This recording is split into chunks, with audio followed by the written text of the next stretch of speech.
Olá, aluno! Tudo bem com você? Então, hoje nós vamos falar um pouquinho sobre o átomo de Rutherford. Quando a gente vai pensar na química, a gente pensa no átomo de Rutherford.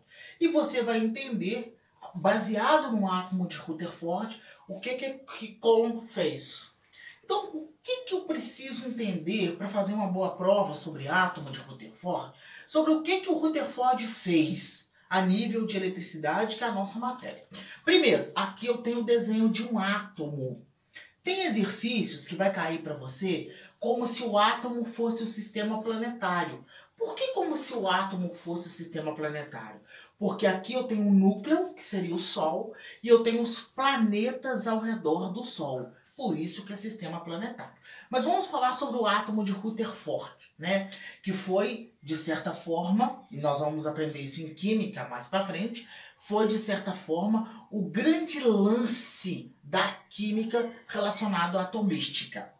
Então, do que é formado o átomo de Rutherford? A primeira coisa que eu tenho que entender, o átomo de Rutherford tem um núcleo. E o que é o professor que tem dentro deste núcleo?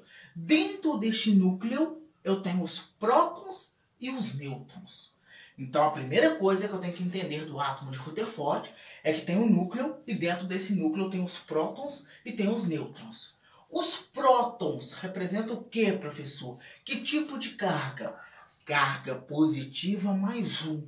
E os nêutrons? Nêutrons não têm carga.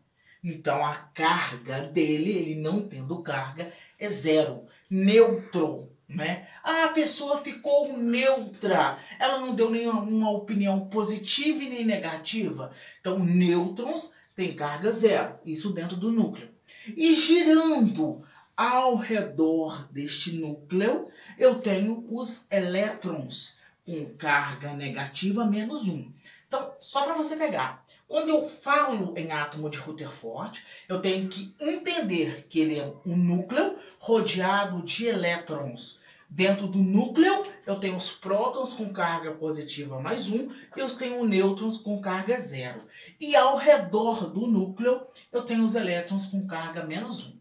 E agora a gente passa a entender realmente sobre eletricidade, sobre carga elementar. O que aconteceu aqui? Esse cientista chamado Coulomb, ele fez o quê? Ele entendeu, né, a respeito da carga elementar dos elétrons.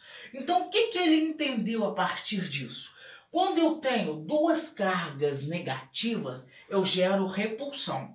Então, eu trouxe, por exemplo, para você uma pilha pequenininha, mas dá para você entender. É a mesma coisa. Quando eu coloco no meu controle remoto duas pilhas desse jeito, negativo, o que vai acontecer com ela? Ela não vai gerar carga. É como se as cargas se repelissem, ou seja, gerou uma força de repulsão, como se as cargas fizessem dessa forma. Não há carga, não tem como passar essa carga. Se você for analisar, as pilhas têm positivo e negativo justamente por causa disso, tá?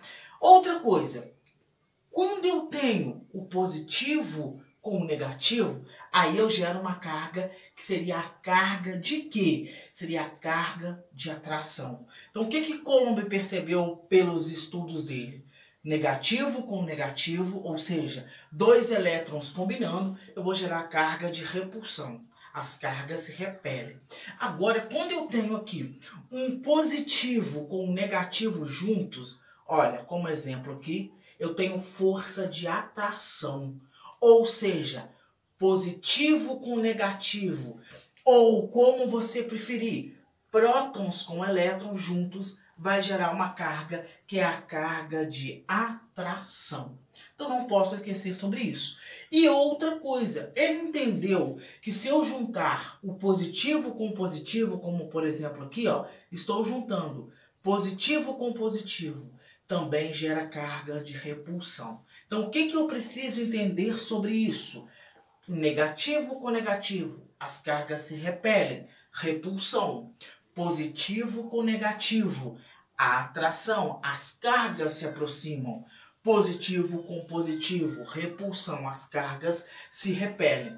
Então, o que gera força de atração? Sempre o positivo com o negativo. Então, aqui eu tenho o átomo de Rutherford com os prótons, nêutrons e os elétrons. A partir disso, Coulomb, ele entendeu a respeito da carga elementar, e aí eu tenho as forças de repulsão, onde as cargas se repelem, e a força de atração, que geram sinais diferentes, sinais iguais. Sinais diferentes, atração. Sinais iguais, força de repulsão.